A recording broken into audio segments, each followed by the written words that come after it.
friends. All right, gentlemen, let's move on. Let's talk about the systemic war against sexual exploitation in Nigeria. The federal government has begun to take decisive steps to safeguard the future of the girl child, with a ban of lodging of teenagers and underage girls by hoteliers in their facilities across the country. To ensure compliance, the federal government also directed hotels in the Federal Capital Territory, FCT, to mount a signpost outside their hotels, warning prospective clients not to lodge underage girls in their premises. But the big question is, will this end the menace of sexual exploitation? Thank you. It certainly will not end it, because sexual exploitation is not limited to underage people. Adults are also sexually exploited and abused. And people will still be able to take underage girls to their guest houses, because the rich in our society have guest houses all over the place. They don't even like using hotels, because hotels are an all-commerce affair. You will see people that you don't expect to see. But those guest houses that they have across Abuja, Lagos, they can always sneak in young girls into those places. There are people who are particularly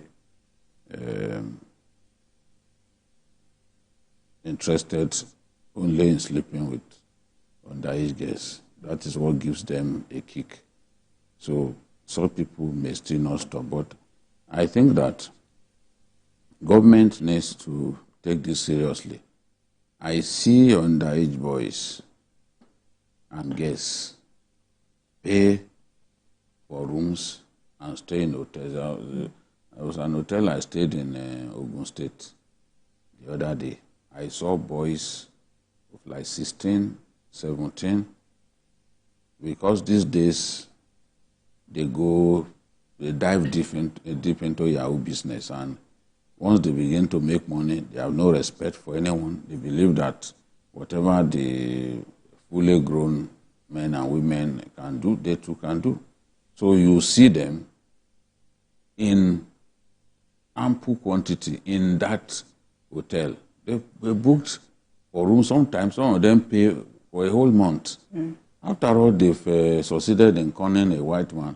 The white man has paid hefty money, so they can afford to pay even for a year. And these are small boys. Parents no longer bother about how their children make money.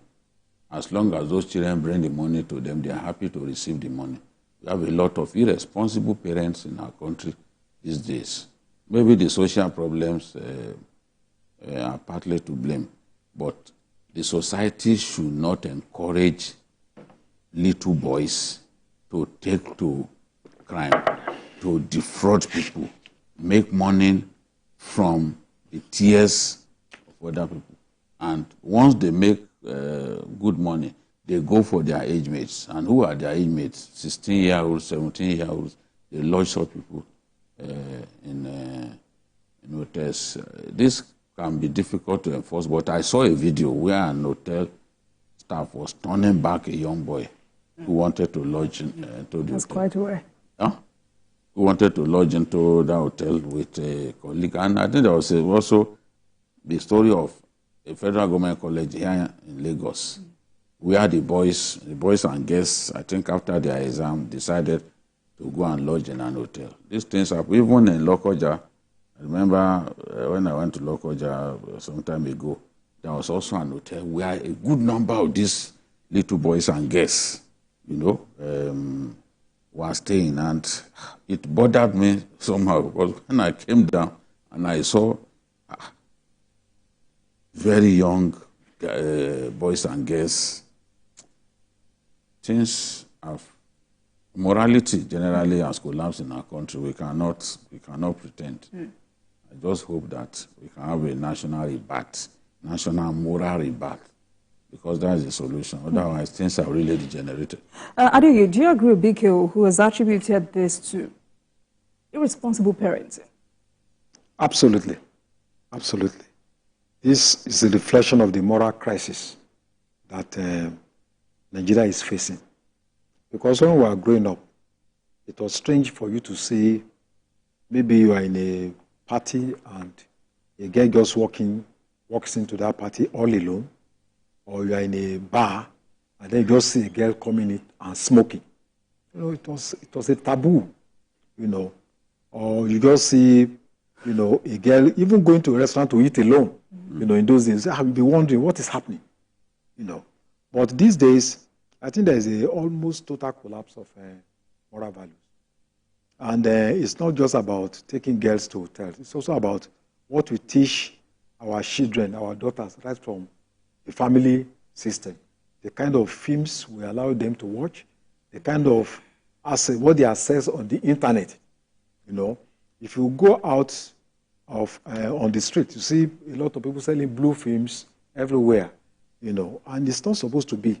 So I think parents have a very critical role to play in terms of our, you know, in terms of the moral rebirth of Nigeria.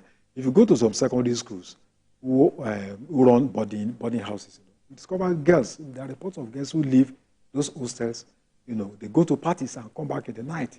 Shouldn't we blame the school for that? Yes. The school is also an extension of the family system because the teachers are parents, you know, and what we expect is that they should enforce certain moral codes.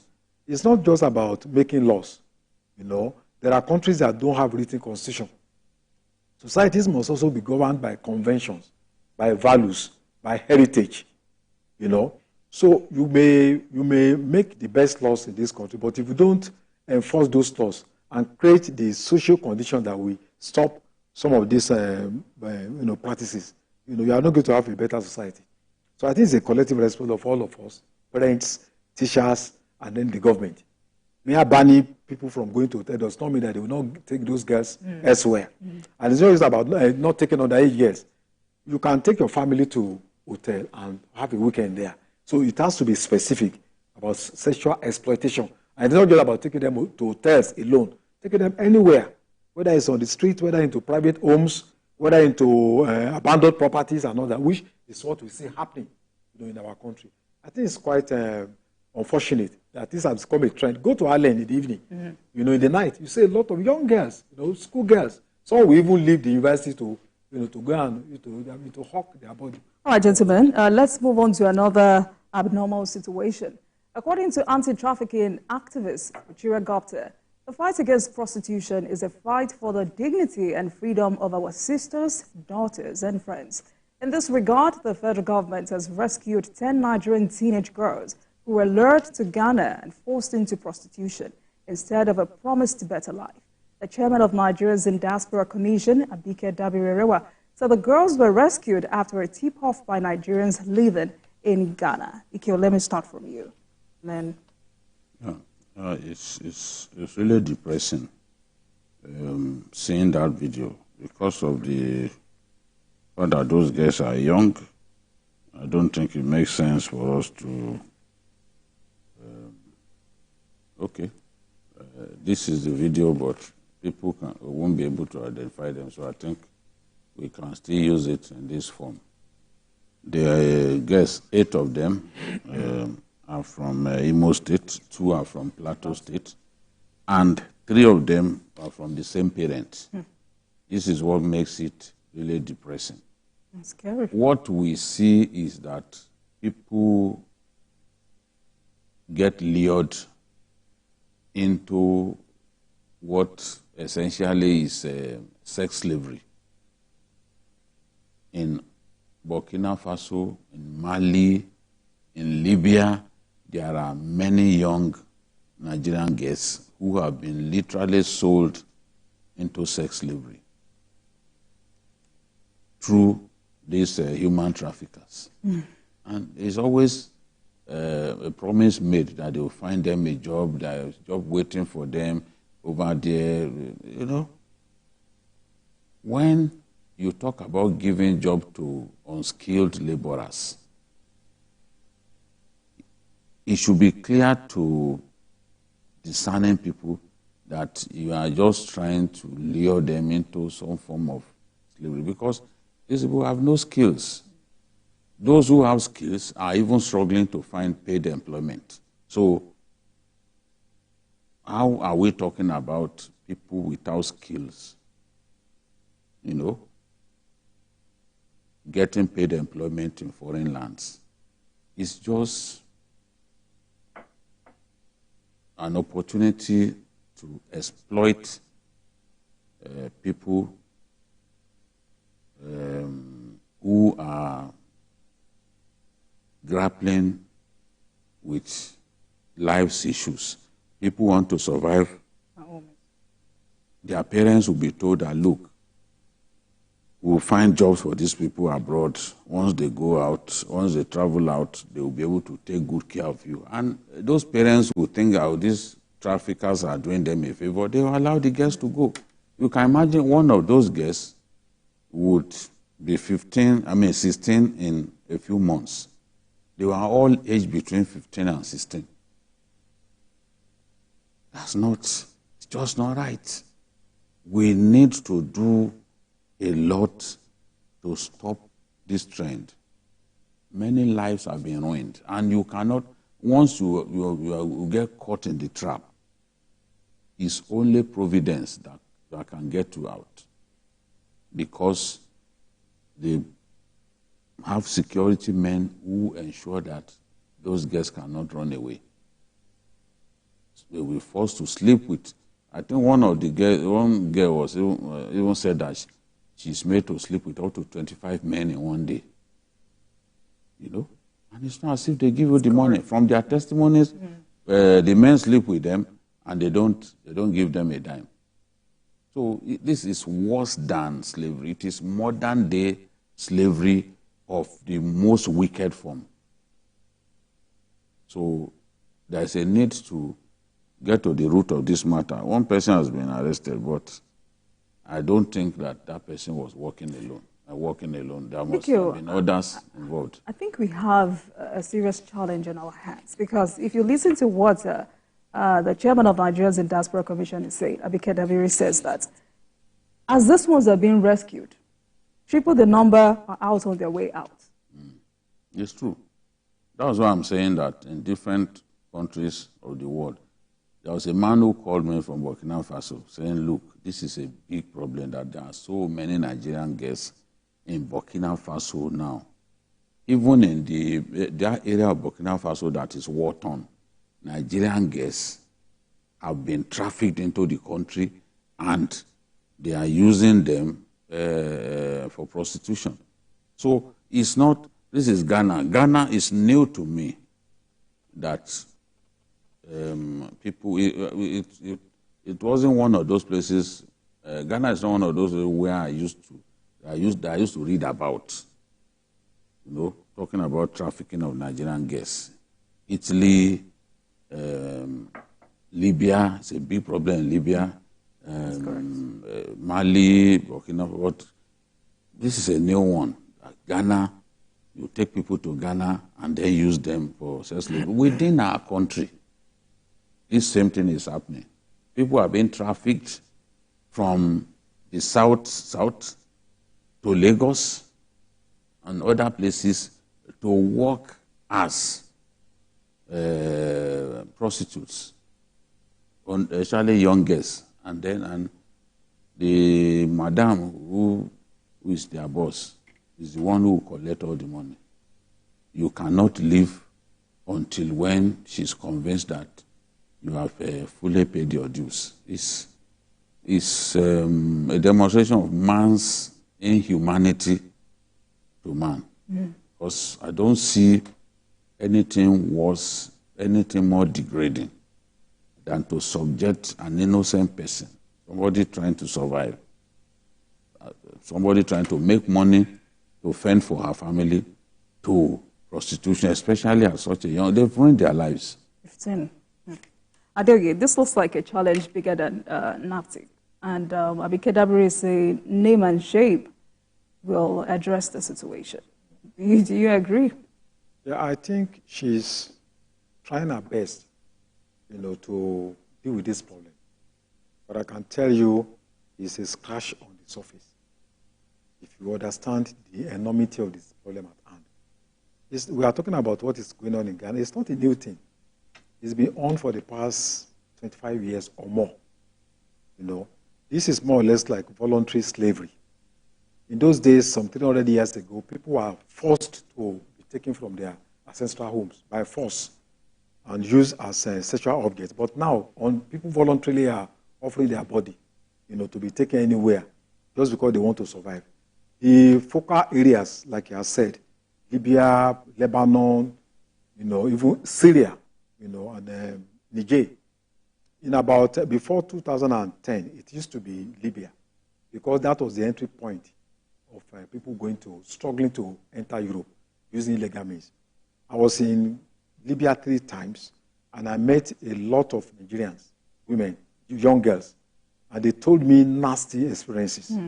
You know, a set of about 25 people that would leave Nigeria by road, passing through Sokoto State, from there to Niger, from there to southern part of Algeria.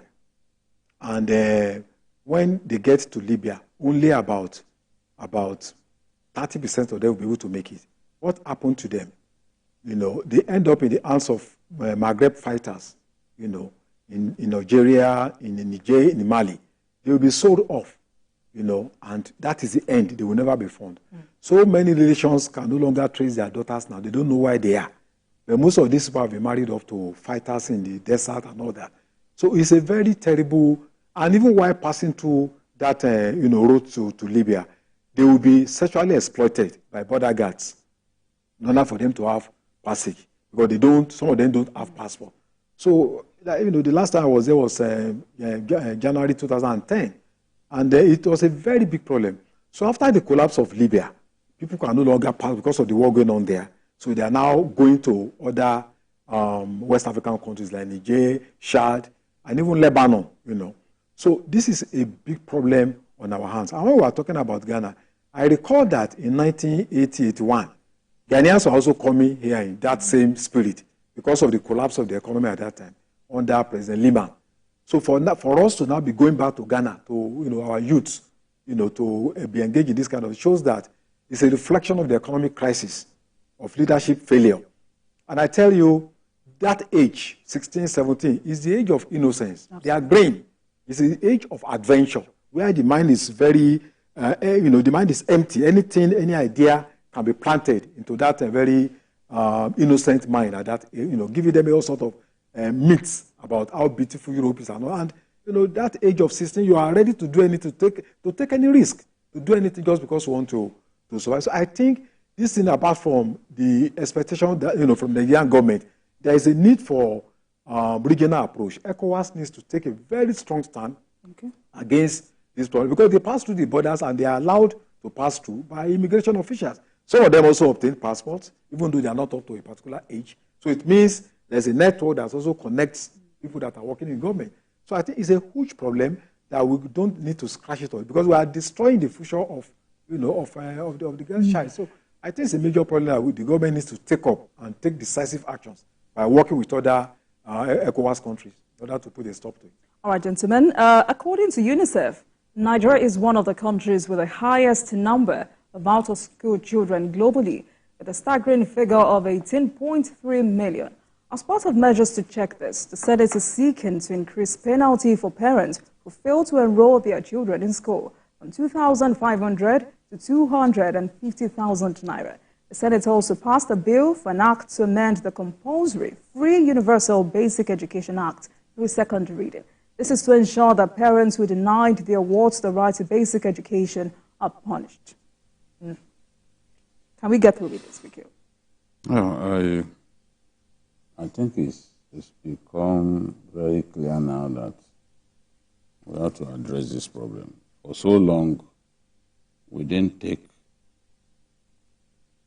critical steps to address the problem. And once you leave a problem to fester without looking for a revolutionary solution,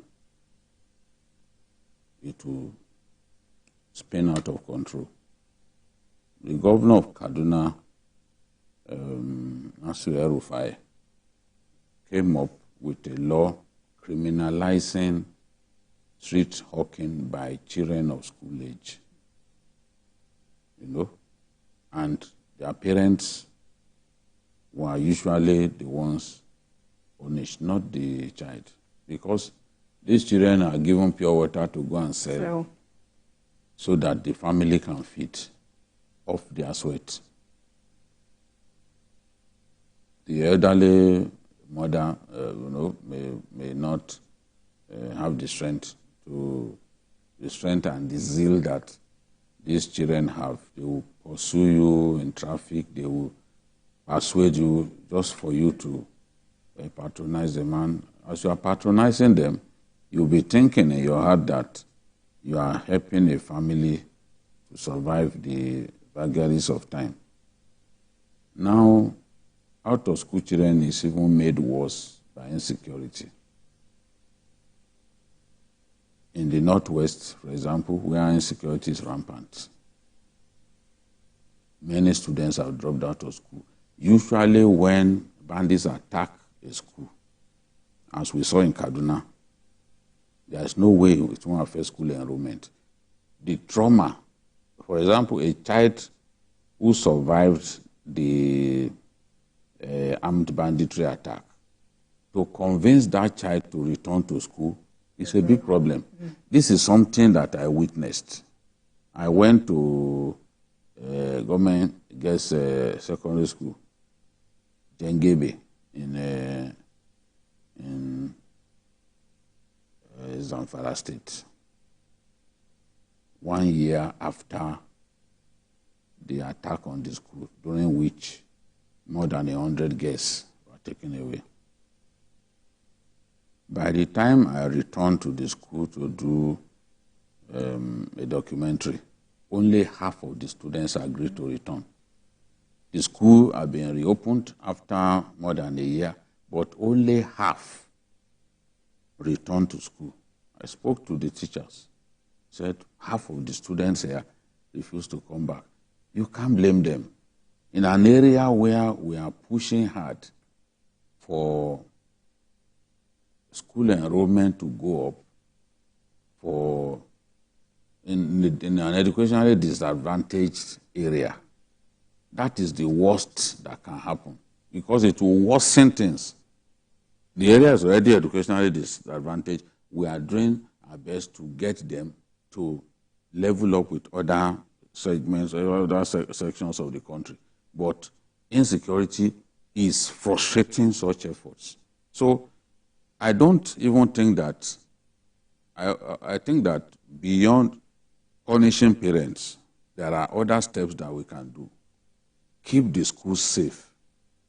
What do you do, for example, about adults in the School of Forestry in Kaduna that Boko Haram, the bandits came and kidnapped them, took them into the bush, and they were flogging them. It took a while before they were released, and it must have been because ransom was paid. Those ones are not even children. They are adults. Some of them are your age. But no parent would want to lose his or her child on account of going to school in an area not deemed safe enough. So we have to secure schools. And where you cannot guarantee boarding, the safety of boarding schools, stop extending boarding services to students in those schools, because these guys will come in the night and take people away. I always talk about Borno State, because Borno, after Chibok, successfully came up with a policy that ensured that Boko Haram did not kidnap students after Chibok. It was in Yobe that they went to, that's Dapchi. Because what the government simply did was to relocate schools in the hinterland, schools in the areas deemed unsafe, to the state capital. That was what they should have done with Chibok when they were preparing for the exam. They should have relocated them to the state capital to write their exam. But they felt that the armed soldiers that they had in the school were enough. How naive it turned out, because you do not know how many people Boko Haram is bringing. And if you put Nigerian soldiers, put 20 of them to guide the school, you will be convinced in your heart that this number is fair enough, they can repel any attack.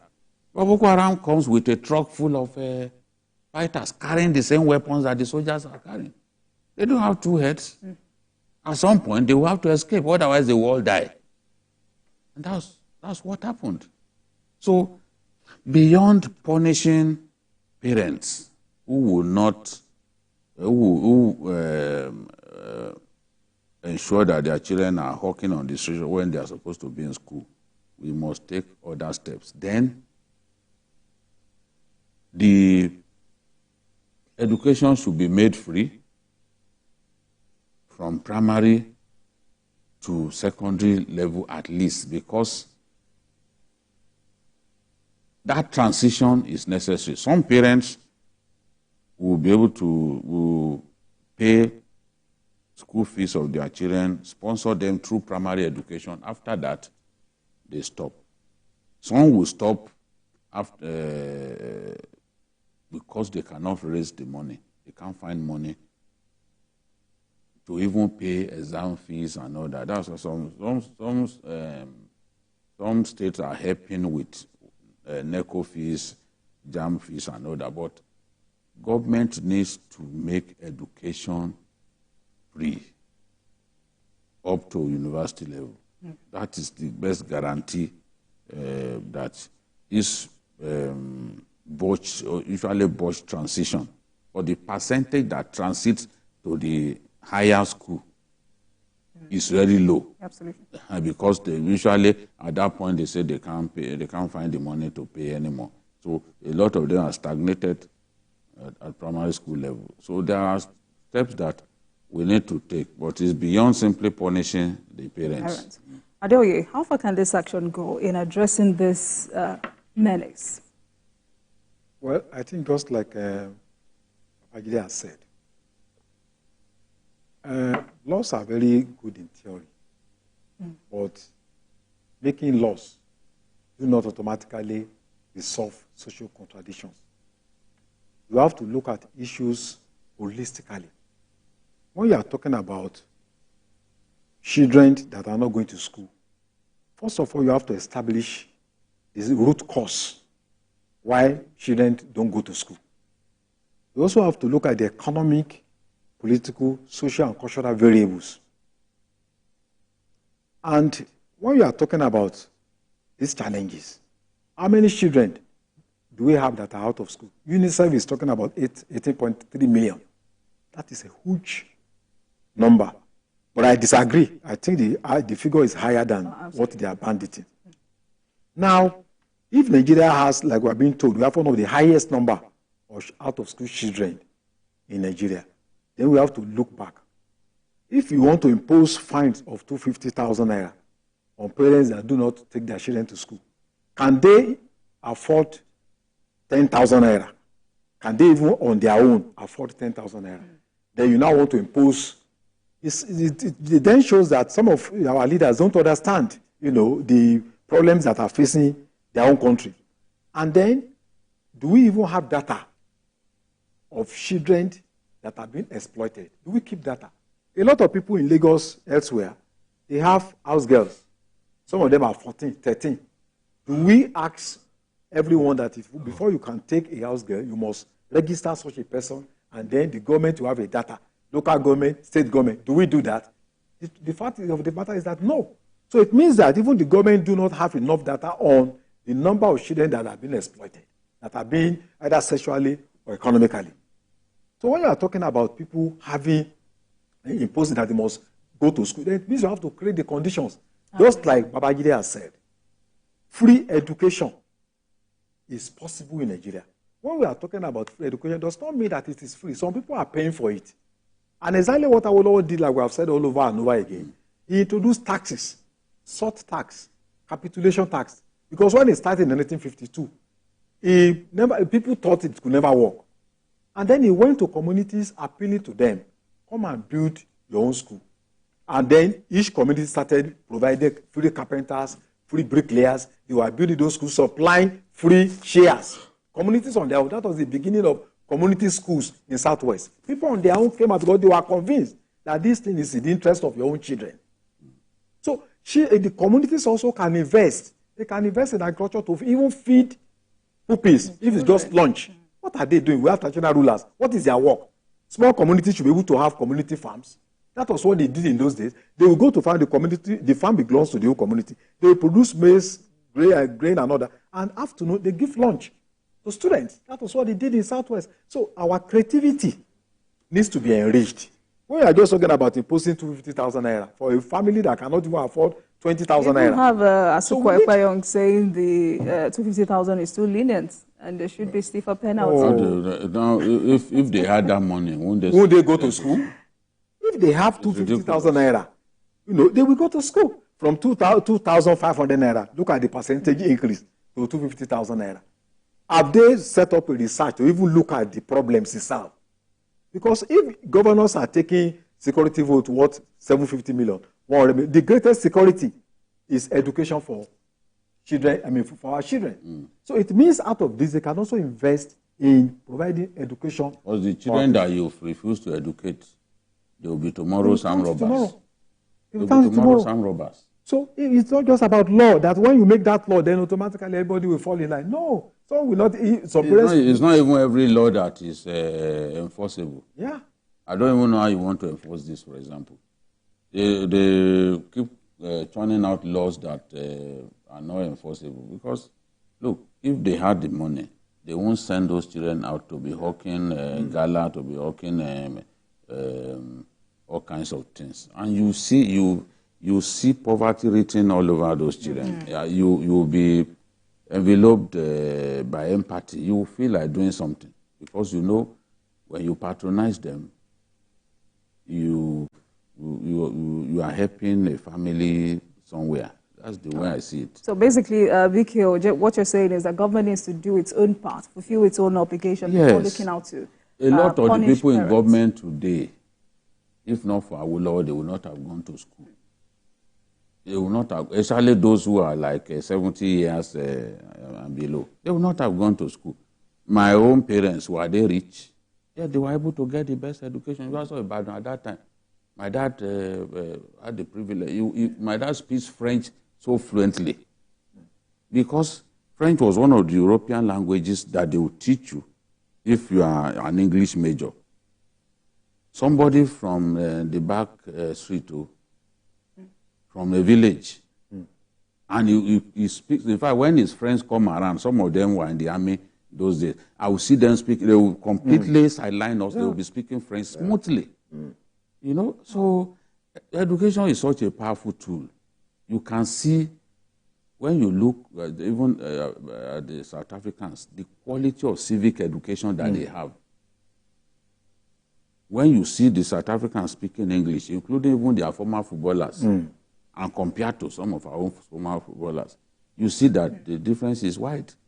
The quality of education, even the quantity of education, that's a big difference. Many people drop out of school, not because they cannot, not because they didn't feel like, but because they can't afford it. I spoke about an individual here that his father simply told him, because his father was polygamy, and said, okay, you want to read law. Law is 5 years. No, you are not going to school. He decided to pick the son of the rival wife. So the guy was forced to change his course. All right, gentlemen, let's take our first caller, Wale from Lagos. Good afternoon to you, Wale. Thank you for joining us this afternoon. Yeah, good afternoon. This is my first time calling. So all right, welcome. Thanks for calling. Thank you. Yeah, I wanted to just say something about the youth. Please, I would like to ask Mr. Otoju to please tell the federal government that I think the youth are too lazy, they are too idle. They should be allowed, the NYSC should be allowed to be, should not be for only graduates. NYSC should be at least from 16. So at least by that time, they would have, we can be oriented properly. So by the time they are 30, you would have, we can have a crop of leaders that already have the idea of where this nation should go. You know, so that's what I just want to say. All right. And, you know, thanks for having me on the show. All right. Thank you so much, Wale. Thank you. If you like to respond. In some countries of the world, once you attain a particular age, you must do compulsory national service. And that compulsory national service will mean that you go and work in the armed forces. You know, many countries of the world, Korea, Serbia, you know, different countries of the world, they are not, it's not really like the NYC that we do. So it's not a matter, oh, once you come out of university, tertiary education, you go straight to NYC. Once you attain that age, it is compulsory that you must serve your nation. So, and they will give them military training. In times of war, those are the people that they will, because no country has enough soldiers to deal with any situation. Right. But those guys that they have trained, you can call them up when there is war. Israel does that a lot. You see 21-year-olds, they call them reservists. They've received military training, mandatory military training, they've received it. So when war comes, they draft them, those reservists, they join the regular army, and they will be able to defend their country. So I don't know how we can do it, but every Nigerian should be able, whether he went to school or not, he should be able to serve his country at some point, maybe with training in the military, so that when war comes, we don't know the kind of threats that we'll face in the future. When war comes, we can then draft such people. You only need to brush them up a little bit. They'll be ready to fight for their country. All right, gentlemen, let's move on quickly. It appears the more the dust over the fiercely contested 2023 presidential election tries to settle, the more some aggrieved participants stir trouble about the outcome. But a coalition of civil society organizations under the aegis of Middle Belt Pan-Nigerian Forum has called on the presidential candidate of the Labour Party in the election, Peter Obi, to accept the result as it reflected the wishes of the people. The coalition also expressed disappointment with Obi's criticism of the electoral process, noting that it is wrong to undermine the country's institutions, including the Independent National Electoral Commission, INEC, and the Supreme Court, which validated credibility of the elections. Adeoye, let me start with you. Another advice going out to Mr. Peter Obi to move on. This is more than 1 year after the election. And the election was, you know, full of a lot of ups and downs. Just like every other election we have had since the 1950s. So I think more than 1 year after the election, we should look forward instead of looking backward. Mr. Peter Obi tried. He came into that race few months before the election, and he was able to make striking impact, you know, winning Plateau State, in Abuja, having some, you know, high percentage, even winning Lagos, you know. So I think he really made a mark. But the reality of the issue is that there is a Supreme Court judgment on this case, and I think that is final. Not because we cannot dispute it, but we cannot dispute it because it is final. It is a final judgment. So I think we have to move forward. And in reality, for me, I think, you see, a part can never be greater than the whole. Whether you are talking about Labour Party and all that, Mr. Peter Obi came in from PDP. So Atiku's party, Mr. Obi's party was one party, PDP, that divided itself into two because of internal dispute between the two of them. So there was no way the PDP would have divided itself into two and expected to have defeated one party that had no division within it, within the party itself.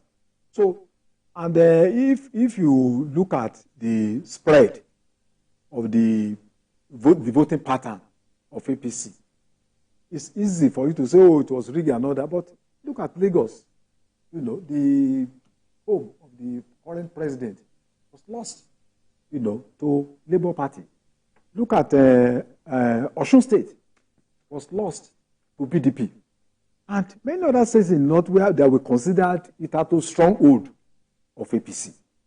So I think for now, it will be a fleeting illusion for anybody to see is talking about what has happened over 1 year, that there is a final judgment on it. So I would advise that politicians should look forward and look towards 2027, where there will be another opportunity to contest the election. So I think I agree with the Middle Belt Pan Nigerian Forum that Mr. Peter Obi should realize that the cat is out of the bag. And there's no point shutting the bag any longer. So he should hold on to his own fate. He's not the first person to have lost an election in Nigeria. Buhari contested 3 times and lost. And lost. And even there are people who never contested. I'm sure that even President Tinubu would have wished to have contested in past years. Do you know that, whether we like it or not, for 8 years, the current president was isolated by his own party? That is the truth. But he bided his time. He was not coming up to attack the president or attack the party. For me, I will even say that the 8 years rulership was more or less like CPC ruling the country, not the... Because it was a formation of different parties. But a section of that coalition took over the party. They didn't conduct the primaries. I mean, the convention in the APC because of one person. But he kept quiet. He waited like a lion. And when it was his time to strike, he struck. For 8 years, patience, perseverance. So even when the election, the primaries, after the election, people were still saying that, look, we'll not be within the party itself. So we need to learn to be patient, to persevere, and to wait for our appointed time. If we fight at the wrong time, we are going to lose out. All right, so I read an article titled Tears of Bad Losers, which captures the essence of this as desperation by politicians to capture power. And when they lose, they do everything to undermine the country's institutions. Yes. Every time the military struck in Nigeria, it was with the connivance of some politicians. Yeah. Yes, politicians who push the military, come and take power, this is wrong, this is bad, this is this. And there are some people who are naturally bad losers. When they talk about the presidential election being the worst in Nigerian history, I shake my head. What has gone on with these people? What are you talking about? How many elections have you seen? Children who were not born before 1983 telling me that this last election was the worst in history. What are you talking about? Why are you telling stories that you know next to nothing about? That last election, APC, 12 states, that presidential election is one of the finest that I've ever seen in my adult life. And I will explain. APC lost 12 states that it had governors in. They should tell us any time in Nigerian history when that happened. It's never happened. It's unprecedented. It's unprecedented. If you were told that Ashwaju will lose Lagos, you wouldn't believe. Now you say, somebody who had been governor here, his party is in power, they have the resources, they have everything. If the PDP is not strong here, but there will be one here. Because there were some dynamics, there were some fundamentals that people didn't bear in mind. That election, religion was an issue. And it helped Peter Obi significantly. He can't deny it. Just the same way he has failed to prove that he didn't do that phone call. He threatened, there was a lot of huffing and puffing, but in the end, it was all impotent huffing and puffing. He didn't try to go to court, despite the threat that he issued, because he knew he made that call. So In the states that Asiwaju didn't win, especially in the far north, he struggled to come second. Sometimes a close second. The sitting president lost his state. That's Buhari. Buhari lost. Buhari could not deliver Katsina to Asiwaju Bola Ahmed Tinubu. The only reason Asiwaju was not defeated in this election is the disunity within the PDP itself. Kwankwaso was in the PDP because of a mere ESCO seat. They fought him and they made him leave the party. He left the party. He won in Kano by a huge landslide. PDP was the biggest loser in Kano because PDP came a distant third. And I can tell you the votes that Asiwaju got in Kano, the margin of his, the gap he gave Atiku in Kano is one big reason he defeated Atiku. Because that gap was in excess of 300,000. There is nowhere else in the north that Asiwaju was able to win by that margin. Everywhere I defeated Atiku in the north was usually a close distance. So, but that gap that I gave Atiku in Kano, Atiku could not make it up in the states that he even won. There are little facts about this election that should tell people that presidential election of 2023, despite the fact that the IRF didn't work, is the best that I've seen since June 12th. For a ruling party to lose 12 of the states that it controlled, they should tell me any time in our history when that happened. Well, we are historians. We don't just read stuff we are historians. We analyze history. It's unparalleled. But people like Peter Obi, I know that Peter Obi needs to be relevant. He's constantly trying to be in the news because he has his eyes on the next election. But the truth is, an election has taken place. Peter Obi and his deputy, Baba Ahmed, must reconcile themselves to that reality that they can't change, that they lost that election, and the man who won that election did not win because of rigging. He won because Nigerians voted for him. That's the fact. When you were winning in Lagos, you didn't complain. In his state, Lagos. When you were winning in Osun, you didn't complain. It is when you lose that you will say, oh, that place was rigged. You will not admit that rigging took place in the places where you won with cricket scores. Cricket margins. You were beating people with cricket margins. You didn't admit that there was rigging. We won't have a perfect election. We have not reached that point. But the election of 2020, the presidential election, is even better than the governorship election in terms of the way the election went. So, Biko, I think a typical Nigerian politician understands that no election is perfect across the world. But why do they always choose INEC as the easiest prey? Yeah, because they will pick INEC because INEC is the arbiter. INEC didn't announce them as the winner of the election. You saw during the collation of results where a senator claimed that the result from was it Ondo or Ekiti was higher than number of registered voters, and they said this is the result that we have. It was not even up to this. So where did you get your facts from? So that is the thing. This debate will go on until the next election. So the people don't want to admit, they believe that by admitting that they were beaten, that they will have committed class suicide or whatever it is, political suicide. It's better for them to say, no, we are the winners.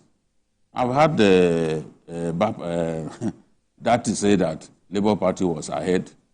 And I'm like, oh, what joke can be bigger than this? How could Labour Party have won that election without the dominant Muslim vote? There was no state in Nigeria dominated by Muslim that the Labour Party won. How are you going to be president? The places where you won are places where Christians are a majority. Show me any state won by Labour that Christians were not a majority. No one. No one. In Lagos, Christians are a majority here. I can prove it. And they won here. In Oshogbo, in Osun State, Muslims are a majority. In fact, Osun has the highest percentage of Muslim of all the southern states. It's Osun dominated by a lot of, and Osun has more urban centers than any state in Nigeria. That's another fact. More urban centers than any state in Nigeria. And a lot of those urban centers are Muslim dominated. There's nowhere, and in such a state, they came third. Once there is a dominant, even their best performance, the Labour Party's best performance during their presidential election in the north, in the far north, was in Kaduna State, and it was 21%. Because the Christian, Kaduna South, there are very many Christians. So they gave him block votes. So this is the facts. All right. Abike, you've already said that not moving on. Politicians not moving on most times is intentional and ahead of 2027. Yeah, you have to be relevant. I hope it works for... You have to be relevant. I don't blame him for trying to stay in the news, to stay relevant. And you don't expect him to come out and say, I lost. No, he will not. All right. Gentlemen, let's go on a break. And when we come back, we will continue this conversation. You're watching Journalist Hangout. We'll be right back.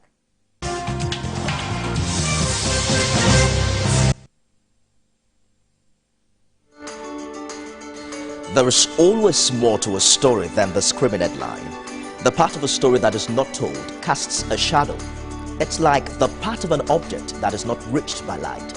On TVC News, I'm able to explore the many angles there are to a story, talking to stakeholders, asking the difficult questions, and digging for facts. I believe the viewers are able to make a better decision if they're well informed and understand not just a part, but the complete story. TVC News, first with breaking news.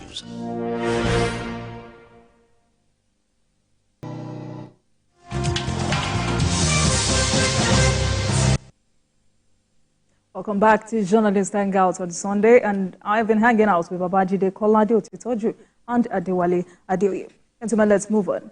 Some sad tales about killing and maiming of people in vulnerable communities tell us that the war against terror in Nigeria is far from over.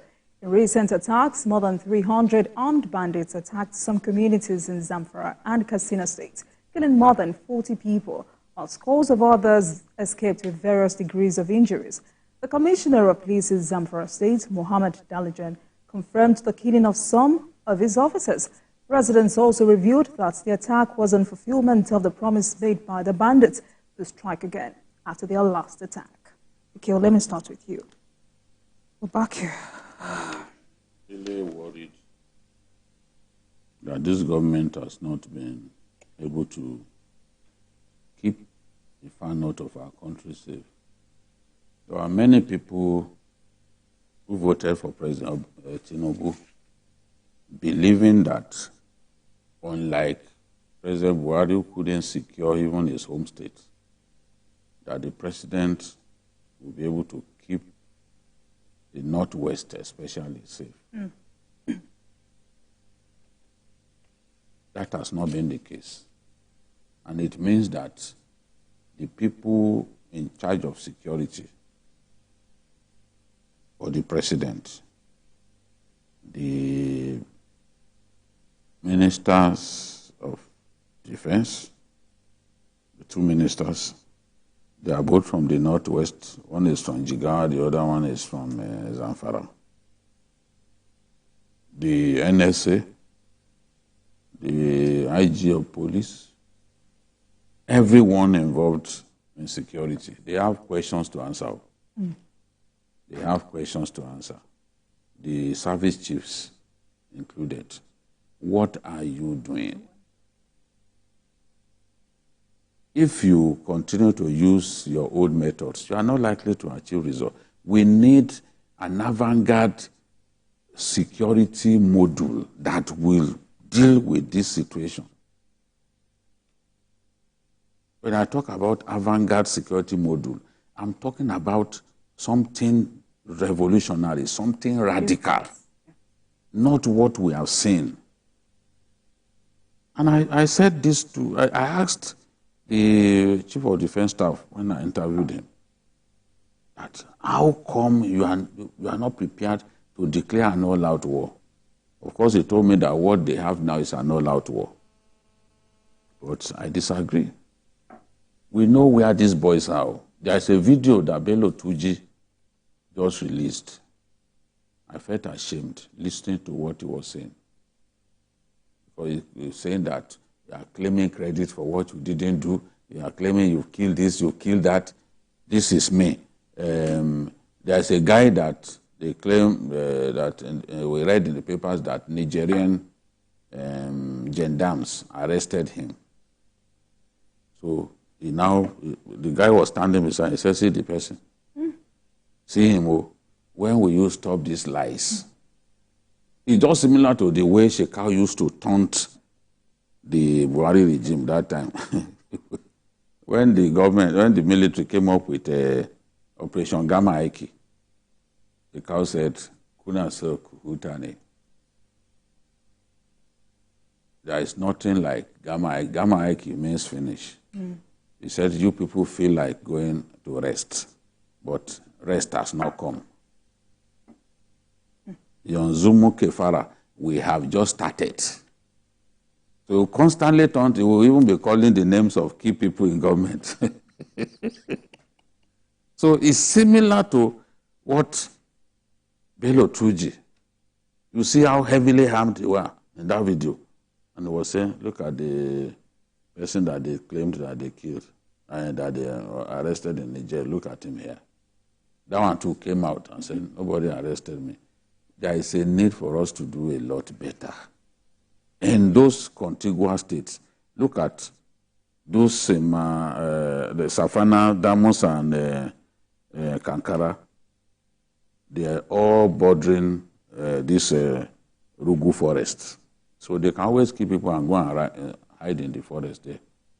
And Zamfara and Katsina, they are contiguous states, so attacks take place. In fact, some Zamfara bandits operate freely inside Katsina territory. We've got to be able to identify the camps of these people and rain bombs on them. I know that bombs are much more expensive now than before, but this is a war that we must win. No wonder the governor says he's helpless. There's nothing the governors can do, really. And look, some of the governors, too, were reckless, even in setting up security outfits that you know cannot carry assault weapons. So these boys slaughtered them. These boys slaughtered them at will. Look, imagine killing 60 vigilantes in one day. That's too much now. Because you can't stand up to those boys with the kind of weapons that they have. Until the law permits them to carry AK-47, AK-49, like those boys, so they cannot stand up to them. This is a fact. The way they are killing our people is just, I'm worried. I'm really worried. And it's one of the reasons food is expensive. Honestly, because people can't access their farms. People can't harvest. All the year's work, they will stop you from harvesting. They will say you must pay. If you don't pay, they will kill you. So why won't food be expensive? People are saying all kinds of things about food prices. Insecurity is a major cause of high food prices. I remember doing an interview with people selling these rams, and they said places that we used to go deep inside to bring out ram, we can't go to those places now. So ram is very expensive. Our people will now go and rely on ram from Chad, because in their own country, they can't visit some of those places where they used to buy ram. You see people now, they're going to sell ram for 1 million this year. So, Adeoye, Biko just said the security architecture of this country needs to be rejigged. I wonder how you react to that. I totally agree with him. And if he has said it over and over again for years, consistently, if our leaders ever care to listen, if they had listened, I think we will not be where we are today. What is going on in Katsina, and in fact in the most states in the Northwest and Northeast, is something that can snowball into a major national crisis. Let me say that the 8 years, between 2015 and 2023, I think the bandits became more emboldened. They became more cancerous, that spread to vital organs of the country. And I think it was because of the way the former government handled them. They have become so entrenched now, far more than what the way they were. So, and that's why the first 1 year of any government, whether it will have been Obi or Atiku, or there's no way I expected that they in fact, like landmines that the government had to walk through. I mean, to the extent that they were present in almost every state in the Southwest, kidnapping for ransom, collecting millions, running into billions for years. So it's a major problem. And I think in the North now we're having a new generation of young boys who have no respect for dialogue, and who the only language they understand is violence. yes. That in itself is an indictment, sorry to say, on northern leadership. Because if you claim you have been ruling this country for most part of the time, and you are really ruling on, when you talk about northern interests, say, yes, we want to defend the interests of the North. But look at the level of poverty, look at the level of violence. Look at, for the first time, people questioning MIs, attacking them, kidnapping them. Something that could never have happened over the years. The Katsina we are talking about has produced two presidents. And in fact, President Buhari was former head of state for 18 months or thereabout. So we have produced two presidents for this country, and yet see what is going on in that area. So I think it's a huge indictment of the ruling class in the North, a huge indictment on the system, whether feudal system or whatever, that has produced a lot of people that are disenchanted with the system. Access to education, access to essentials of life, all those things are, a number of people out of school. So I think it's a major problem that it's not just the federal government alone, but there's one aspect that people are trying to push under the carpet. For the first time, there is crisis between the Fulani and the Hausa people. Violent clash. Yes. Violent clash. That should not even happen again. And I wonder, what are their leaders doing? Well, the federal government can come with the best weapons and all that, but the will of the local leaders to controllably decide and to say, look, we want, enough is enough. If that is absent, there is a little the government can do. These bandits that kill 40 people, they operated on Tuesday, on Wednesday, and Thursday for 3 good days. And you have traditional rulers. Some of these local administrators have been accused of being saboteurs. But again, you have some northern governors who have said insecurity has become a business venture for government officials. Yeah, absolutely. And also there is a political motive, not in all, but in some aspect of it. There are people who just think that, well, we don't like what is going on. Let's create some trouble, for the local government, for the local authorities and the federal authority. That one is there. There is no way people can operate for 3 days consistently, and there was no reinforcement. Tuesday, Wednesday, Thursday, no reinforcement for 3 days. Kidnap people, maim people, rape people, sack people from their farms, and no reinforcement. So this thing could not have happened if there is no internal sabotage, within the security forces. So the government needs to look without and also within. And the strongest weapon we can use is intelligence. And you cannot have effective intelligence without collaboration of local authorities. They know them. They know where they live. They know their parents. They need to help the government to be able to deal with this problem. Some of the governors are asking the federal government to expedite action on the creation of state police. Yes, but some northern governors are against it. It's not as if it's everybody who wants state police. Borno, for example, the assembly does not want it. And I've had even the Nasarawa governor oppose state police. So I don't think all of them even want it. I don't think. we are still a long way from state police.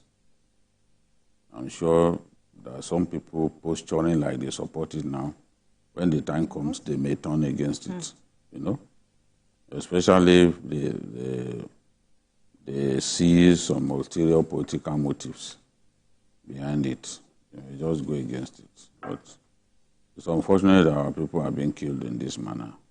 And we seem powerless. The people appear to have given up. Look at what happened in Borno, where Boko Haram said it was going to expel people. But the people said they are going nowhere. We've lived with them for years. Whatever they want, we'll give them. We'll stay here. Because there is no military presence there. So how do you, if they send people packing, there's nothing anyone can do. But the people would rather pay the taxes that they are paying to them and live in their ancestral home rather than turn to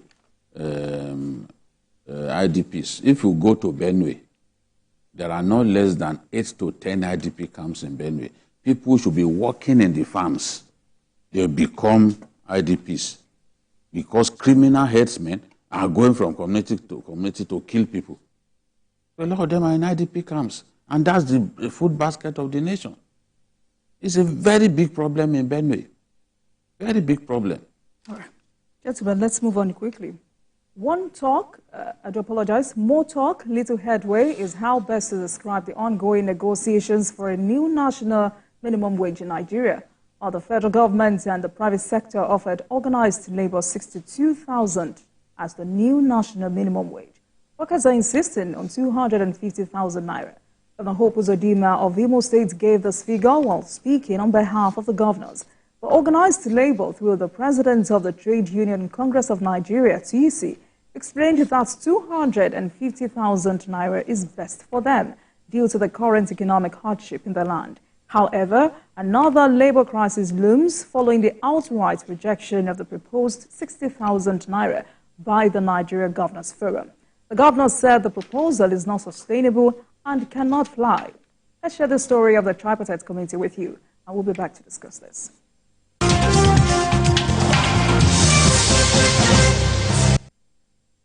The private sector and the government side have agreed on a figure based on what they term as a figure that they can afford.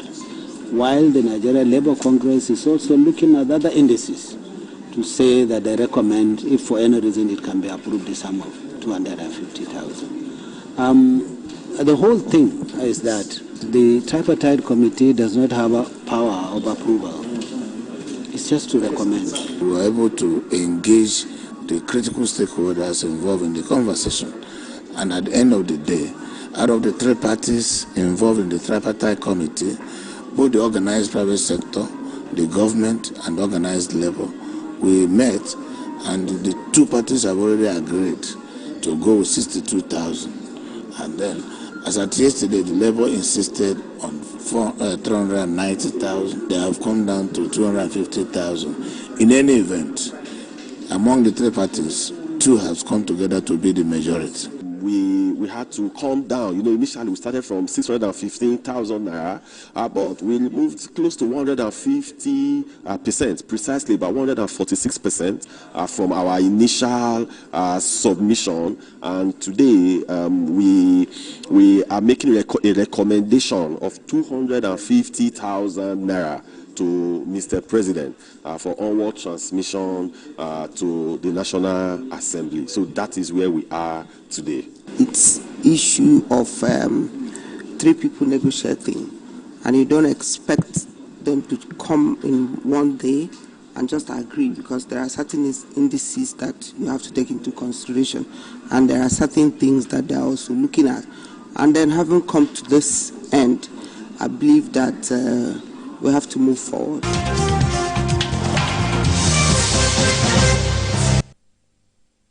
All right, gentlemen, we're back here. Thank you. Yes, I just had the Minister of Labour and Employment saying that at this stage we have to move forward. That is what we all desire.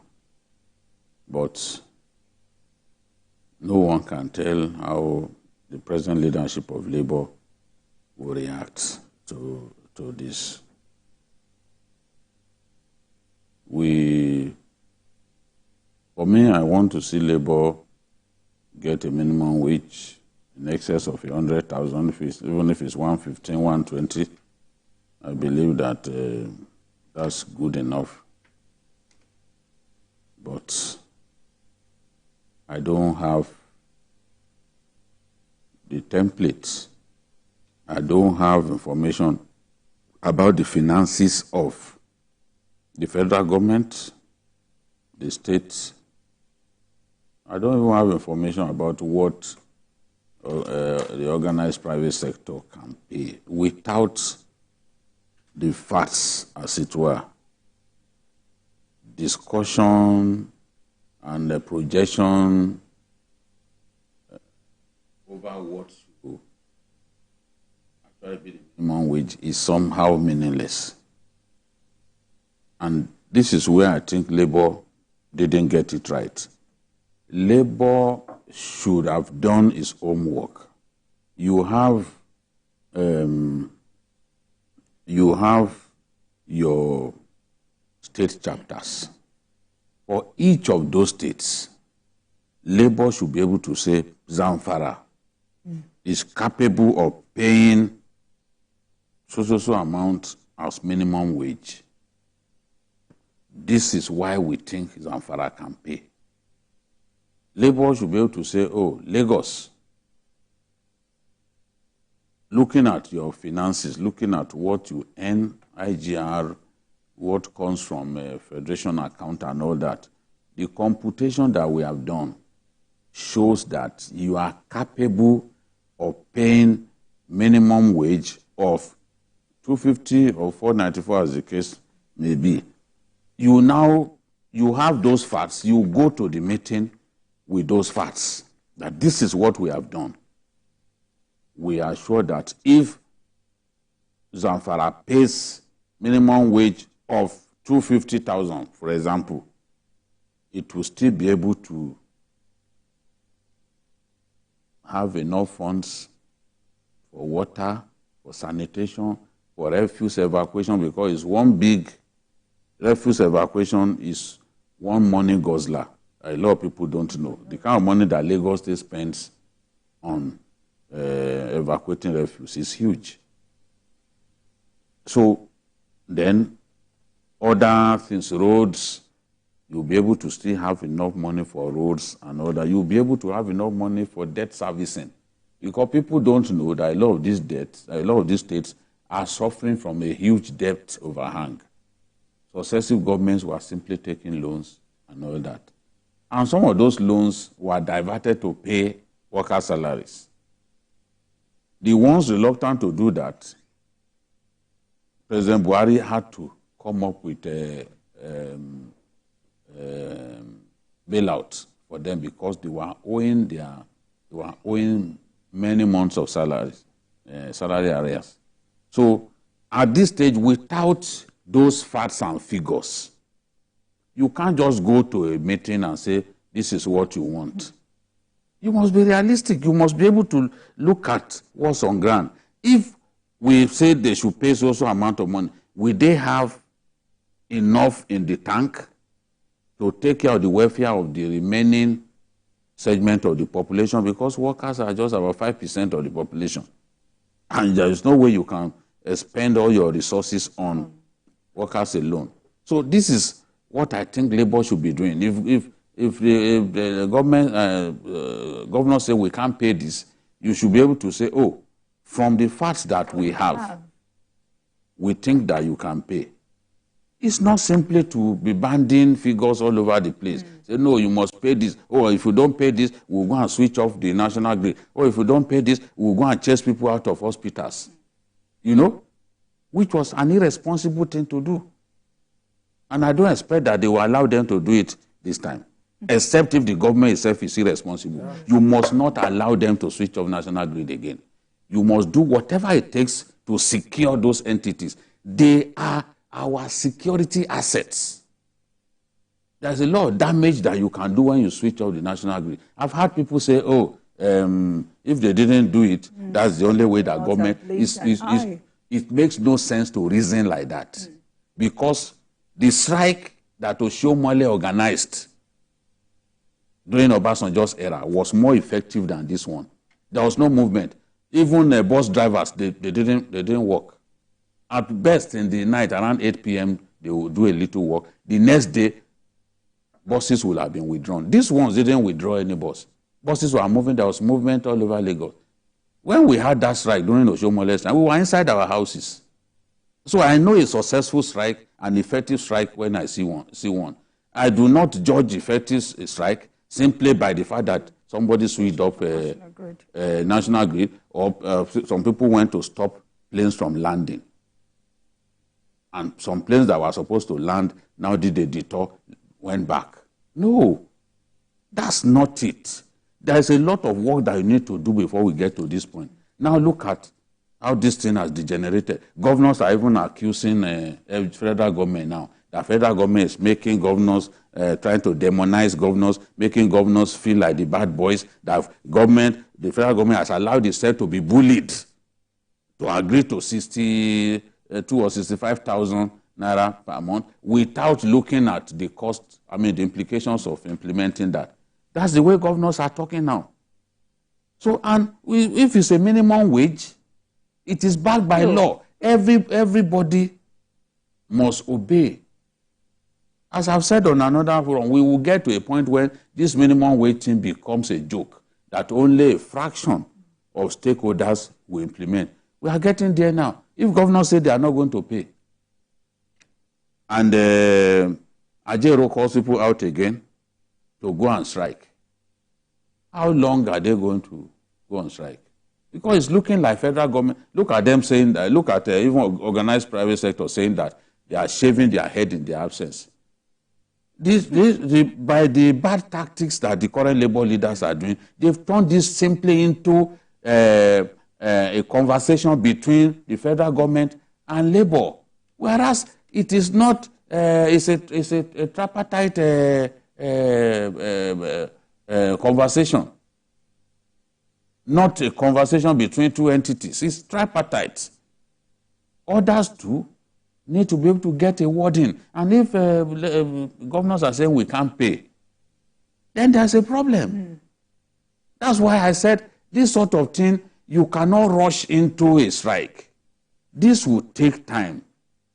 Let the conversation continue until it leads to a point where we can say, okay, everybody is in agreement. But you rush, you said by May 31, if they do not agree, that you go on strike. Meanwhile, give government enough time. No, you see, the idea of going on strike on May 31st makes no sense because government had already said that the implementation will be that whenever we decide, implementation will start from May 31.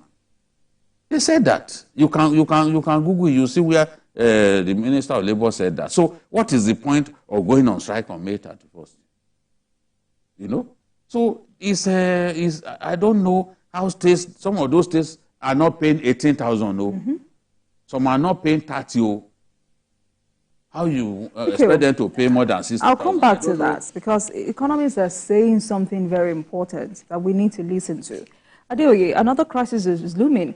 But do you agree that the negotiation tactics of organized labor is wrong? I mean, if you knew you would come down to 250,000, why start with 600 and something, then 500? I mean... Well, I wouldn't say labor did not use just one tactic. Labor employed a variety of tactics. Some of the tactics, like collective bargaining, is part of the tradition of labor, which I think makes sense. But in terms of the strategy of engaging the government, I have my disagreement. And that's where I agree with Babajide. That look, this debate, conversation is not just about government and the people and labor. It's also about the people. We want to be convinced that if my parents, if I want to buy certain things for my children, what I want to buy for them will not harm them. For instance, Kano State gets 9.2, state spends 9.2 billion on salary. 151,000 workers in Kano. and then in December received 13.85 billion in December. The allocation has not gone up more than 1.7% since January this year. If Kano paid 60,000, that means the wage bill of 9.2 billion will become 18.4 billion. Whereas Kano will be receiving probably about 18 billion. That means what Kano will receive will be far less than the wage bill. Oyo State has on 60,000. Yes, Oyo State has 115,000 workers. Wage bill 11 billion per month. Oyo State receive about 15 billion. If Oyo State pays 60,000 naira, it will end up around 22 billion for salary, far more than what Oyo State will receive in a month. So this is why this thing is about us. It's about our future. We need to be convinced, whichever figures that government wants to pay, because there is going to be very serious chain effects. On rent, if, for instance, you are paying 100,000 naira, let's say 250,000 naira, self-contained in Shomolu, and then you now, your landlord realizes that your salary has been doubled, you will increase that rent. Yes. If you are not able to pay, you and your relations, nobody will help you. Not even labor will be able to help you. About 600. Yes. Okay. There's going to be impact on housing, on rent, on social. Look at one pint of tomatoes. I almost fainted. 12,000 naira. So there's no price regulation. So if you now say, okay, we want to pay 150,000 naira, the tomato seller, what will he do? He will increase that to 24,000 naira. So we need to be technical. That's the Cobra effect economy we're talking about. We need to be technical. We need to, well, you may make a demand, but be very conscious of the consequences. And that is why I blame government. You see, even in this conversation, government has not come out to tell us these are the challenges we are going to face. If we pay. It's only recently that I say, okay, they are submitting the figures and all that. I felt there should be constructive engagement with the government so that the masses will be convinced about the rightness of your position. Yes. Yes. That is absent. I don't know what the delay is about. I don't Let understand. people see the truth. Let's see the figures. Let's see the figures. So we need to, yes, we want this thing to go up and all that, but will certain sectors sack workers if they realize they cannot pay? Is it not better to have bread than nothing? In fact, someone told me that for the private sector it's easy. Banks, for example, will now convert a lot more of their staff to casual workers. And casual workers are paid peanuts. Yeah. They are not paid living wages at all. So that's a technical way of not retrenching. Yeah. But a lot more will retrench. It's just inevitable that even in the civil service, retrenchment will happen. Yeah. If we have people who are hardworking, people who are very productive, we should do our best to keep them. The ones who are not productive, they can shove them out of the system. There's no big deal about that. You can't tell me that everybody in the civil service, every Nigerian worker is productive. Yeah. A lot of them are dead woods that we are carrying, dead weight that we are carrying. So there is a need, to pay a living wage. And a living wage is way higher than what government is proposing. But it can come with a cost. It can come with a cost. Labor should be prepared for the fact that if he continues to ask for maybe 250 and all that, then downsizing or right-sizing the bureaucracy could become inevitable. They should be ready for that eventuality, honestly. And Bikio, economists are saying one of the corporate effects of this demand is that the country may go into recession if we're not careful. Are we ready for this? Recession, because this will lead to serious inflation, no doubt about it. It will lead to serious inflation. Apart from the fact that minimum wage is a constitutional requirement. Every 5 months, it's in the law, you must review it. I think that some measures, some government policies will profit us a lot more than salary increase. Okay. For example, if we can get our currency to be stronger, for example, people will be able to afford a lot of the things that they can't afford now. If we can stop spending our hard-earned foreign exchange on importing fuel and helping to boost the economy of the countries where those refineries are located. For example, I don't understand why up to now the refinery in Port Harcourt is not working. And the NNPC GMD will shamelessly tell his country that, oh, it will start working from April. We'll wait and wait. April passes, nothing has happened. He needs to apologize to us for raising our hope needlessly. April, that was what he said. It was quoted as saying that. Why do you go to TV station, go and announce that the refinery will work by April, and then 2 months after, it has not worked, and you have no explanation? No, it's wrong now. It's wrong.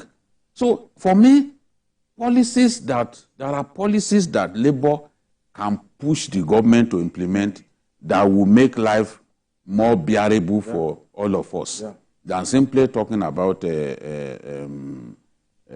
salary increase in salary. Because let me tell you, the way the economy is going, if they pay even this 250, inflation will wipe it out in no time. That 250 will not have value in no time. So we need steps to be taken that will actually insulate us against this galloping inflation that we are seeing. And we know where it began from. The moment the president announced that he was removing subsidy, the moment he began to float the naira, things literally went south. And we've not recovered. Nigerians are gasping. And that's why a lot of people have sympathy for Labour's agitation. Bikio, let's quickly take Ade's call. Ade is calling from the UK. Good afternoon to you. Welcome to Journalist Hangout. Good afternoon. Good afternoon. Good afternoon. Yeah, can you hear me? Yes, we can. Please go ahead. Very loud. Yeah. Actually, my own take is that both government and Labour are not serious. They need to come with figures. Both the Labour union should be able to say, instead, like Abajide said, to have the figures of what they want to present. Why they need to argue so that the governors compare with what the National Assembly is taking, compare what the State Assembly is taking, compare with other sectors of the economy. That is the only way they can convince society and government that they can pay. Otherwise, it's not reasonable, it's not attainable. The money they are asking for is a living wage. But we have to consider the economy of the country. Yes. We'll get there, and also Labour should not emphasize on salary alone. It's not salary we need. They should try to negotiate for other things like transport. In the past, they have NSC has Labour, they have buses. Where are the buses today? That's they couldn't manage it. Give them buses. These are the things that they need to do to improve the economy. It's not just about salary. Salary will be wiped away by inflation. All right, Ade, you've raised valid points. Thank you so much for calling. Thank you. Adeoye, I mean, we've talked about states receiving. What do you think state governors must do? They also need to increase productivity in their states. Absolutely. Each state was giving, if I'm correct, I think 22 billion per state, I think palliatives and all that. And we are talking about prices of tomatoes, of maize, of grains. It takes 55 to 95 days for tomatoes to mature. Maize, 60 to 100 days. Just imagine. Where are the tomato farms of our states? Even they cannot even go to farm. But how many people have they encouraged to go into mass production of food? Because if price of tomatoes come down, price of maize come down, transportation come down, people, I can earn my pay and then I'll be comfortable. Yes. There was a time university students were spending 40 kobo in this country to feed. Yes. With chicken. With ice cream.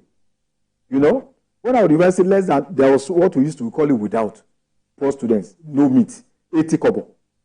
So if prices of food items, but what we find ourselves is that almost every week. Prices of medicine, prices of foodstuff, everything going up. And they won't come down. And they will not come down. No price control. He's talking about transportation. For instance, if government pulls down some vehicles from here, Lagos to Kano, and then you reduce the price. Kano to Kaduna, then you reduce the price. Then people will begin to feel the impact of government intervention. Right. We had this in the past, and it really helped. All those buses. I remember Kaduna even had double-decker buses.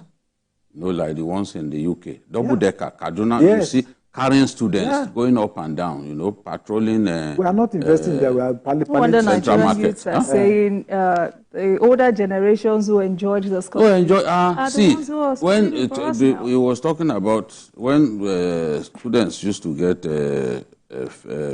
vouchers for feeding, they will come together. They will use those vouchers to buy food and then organize party with food that they bought in the restaurant, in the dining hall, with chicken and everything. People coming from outside, they will see that you have chicken, you have your drink. Even me as a student in secondary school, they used to put egg. And the egg came from the school farm. All right, gentlemen, let's move on to our final topic for today. The age-long practice of open grazing, which involves moving cattle from one place to another to feed, is fast becoming a burden for Nigeria. A bill to ban open grazing in the country generated heated debates among senators. The proposed bill, sponsored by Senator Titus Zam, seeks to establish national agencies for ranch management to tackle disputes between herders and farmers. The bill, however, met opposition from some northern senators who described it as discriminatory by proposing to restrict herders to a particular geographical location. Pikil, please help us with this. I think that usually when this kind of matter comes up, it becomes too emotive and common sense is then thrown out of the window. Ranching was a thing that was practiced in the past in this country. Old-fashioned. Ranching, not open grazing. Ranching was practiced in this country. The southwest region was very strong on agriculture. And ranching was part of the mainstay of the agricultural revolution of that era. Cocoa House was built with proceeds of cash crops. Those roads, the first that Oyo recorded, Ibadan, Oyo State, those first, in stadium that Awolowo built, the broadcasting house, these were proceeds of cash crops. Today, we don't want to even get involved again in farming. Look at Okeogun in Oyo State. Large expanse of fertile land, largely unexploited. The point is, when you create ranches, and I've seen a ranch in Dansoshia in Kano State. I even did a documentary on it. The one that a former cattle rearer himself, the then governor of Kano State, Ganduje, he was a cattle rearer. He was a Fulani cattle rearer. As little as 7-8 years, he was already following cattle. But he knows that ranching is the way to go. And he came up with a ranch. The good thing about a ranch is that it will even make your cattle become bigger, because making them to walk from north to south drains them of energy, and they even become a lot smaller. But cows that are localized in a ranch, they don't expend the kind of energy that these ones expend. All the things that they need, the food that they need, the medicines that they need, the veterinary doctors, they have access, there's security, so there's nothing like cattle rustling, people coming to steal your cattle. That is the way to go. Why some people still feel that we must do it the old way is what I don't understand. And what people are saying is the lives that we have lost from constant quarrel between farmers and herders. He was talking about the Fulani and Hausa quarreling today. This is what caused it. It's not battle for land, though. This is what caused it. The Hausa man is strong on farming. The Fulani, his own is cattle rearing. But when you rear cattle into people's farmlands and they eat their crops, you don't expect them to give you a pat on the back. They will fight you, their blood will boil. So no one should oppose ranching. And if we come up, people will say, oh, this is a private business. But the senators are trying to even get government involved, set up these ranches, provide all that is needed. They are not saying that they are leaving it to them. We will have reduction in conflict. We will have improved security. Cattle rustling will be a thing of the past, because the one that I saw, the ranch that I saw, they even have a police post of their own. So you can't come and steal their cattle. Cattle need water. They need to drink a lot of water. And in some place, they have to travel several kilometers to the next place where they can find water. In that ranch, water is provided. So why is it difficult for people to embrace something that will even provide higher yields? And within the ranch, the farmer can have access to manure. It's a symbiotic relationship. The farmer can have access to manure from the cattle dung. That's the excrement from cattle. Whereas they too, from the residue of their crops, the cattle breeder can get access to feed for his cattle. You get the point that I'm making? Absolutely. From the residue of their crops, because those chaffs and all that. Like beans now, we don't need the chaff, we don't need the outer covering of beans. But it is good food for livestock. It's good food for livestock. The same thing with beans and granite. When you harvest the granite, you don't need the leaves. You don't need the stem. But it is excellent food for livestock. So the farmer and the cattle herder can benefit by working together. Why is this hard for anyone to understand? Our people just don't want to stop the old ways of doing things. And this is causing conflict, leading to loss of life. They are killing one another. Because you cannot come and eat my crops and expect that I will not fight back.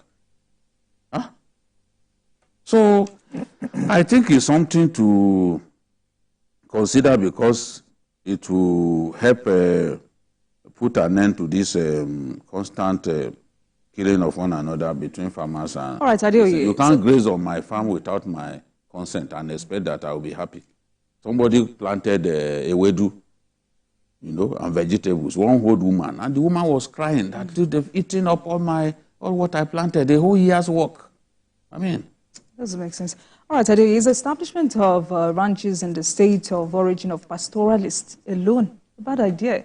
Because I think that's like one of the major issues some of the senators have. Well, first of all, I think we need to free ourselves from artificial change that people are trying to put in our hands. So people are saying northern senators. No, it's not northern senators. It's a section of, the right way you put it. That's the right. Because the person actually that moved that, is from Benue, which is part of the north. So there's only a few senators, yes, who are trying to oppose this. And I think the idea mooted by the senator, there are fundamental reasons why we should support it. Security implication. In the past few years, we have seen a lot of clashes that's taken a lot of human lives. In other countries, when less than 50 lives are involved, they can make a new law because they know it's going to protect human lives. We have lost thousands of human lives, because of this nomadic and moving from anywhere to just to feed, they can graze anywhere. Then safety of human lives. Then they also use, we have seen people arrested using cattle to transport guns. They tie those, AK-47 pieces, they tie them, in the belly of cattle to to bring and to transport them. So there are terrorists who are hiding under the canopy of nomadism to commit crime. Then there is the issue of climate change. When these animals go into forest land, then they destroy the whole thing, and those cattle rearers, they set forests ablaze so that their cattle can feed on budding plants. So they set a whole place ablaze, and there's a lot of indigenous people who are dependent. There's a man who lost his orange plantation in Kwara State. One retired a lot of them. naval officer. Yeah.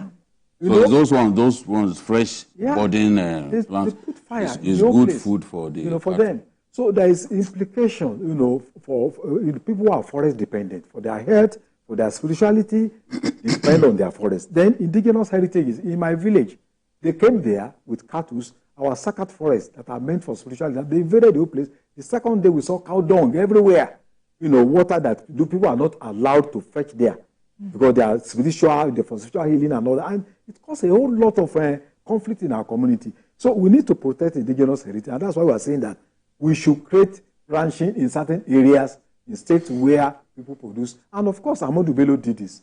He established one in Mokwawa, in those days. Audu Bako established in Kano. And then Awolowo established in Akono, in Akoko, and also one in Okiako, very close to Kogi State, in Ekiti State, that they even used to use helicopter to bring cattle to those areas. So if our leaders could do this in past years, what is our problem? How many cows do we have in Nigeria? Just about 20.9 million. Brazil has about 234 million cows. Ethiopia with about 68-point-something million cows. India. US, Texas alone has 12 million cows. They don't do open grazing. So what are we talking about? So if federal government does not want to, I think states should make laws to ensure that we are in a federal country. States should make laws to ensure that they protect the dignity, the heritage of their own people. We cannot continue to live, by the standard of 18th century. All right, Bikio, your final take on Open this. grazing is not the right way to go. Open grazing has led to so many lives lost, especially in Benue. Yeah. In Benue. Yeah. Look, today in Benue, I'm saying there are not less than 8 to 10 IDP camps. Some of them run by government, some of them run by private individuals. People should be farming. They've left their homes. They are now in IDP camp. That's why we are hungry. That's why there's no food. Because that's the major food basket of our country. People can't be allowed to simply walk their cattle into people's farms, eat their crops without expecting that there will be consequences. And if we want such conflicts to stop, this is one way to do it. Government should get involved. Let those ranches be created, and people. Wasiu Ayinde has his own ranch now. If you see how big his cattle are, not these malnourished cattle that are trekking all the way from northwest to the southwest. All right, gentlemen, great insights. Thank you so much for your perspectives today.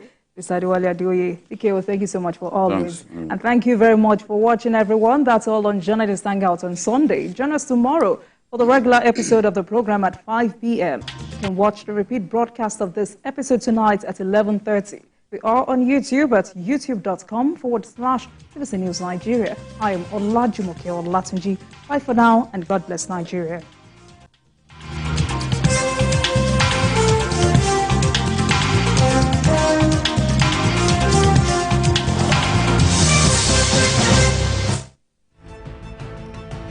You're watching Beyond 100 Days with Nifemi Oguntoye. President Tinubu, since he assumed office, we are on our way to progress. 6 out of the 8 APC federal lawmakers. I have a movement structure that's going to take back our party in Enugu State. Because this one I'm seeing is tales by moonlight. It's not working.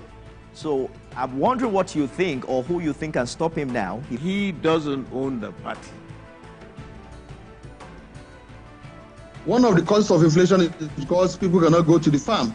The government still needs to do more so that people can eat. I believe we're clamoring for is more responsible use of social media. Not that people just go in there and think that they can say anything to anybody. Tinubu is not one who believes in the same thing. I mean, he wants to get it done. He will face it. He will get it done.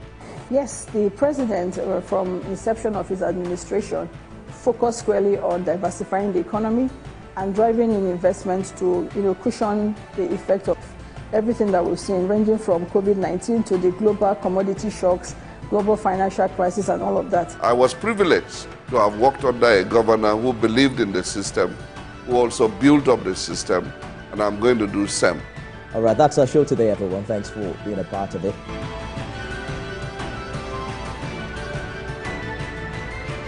TVC News, first with breaking news.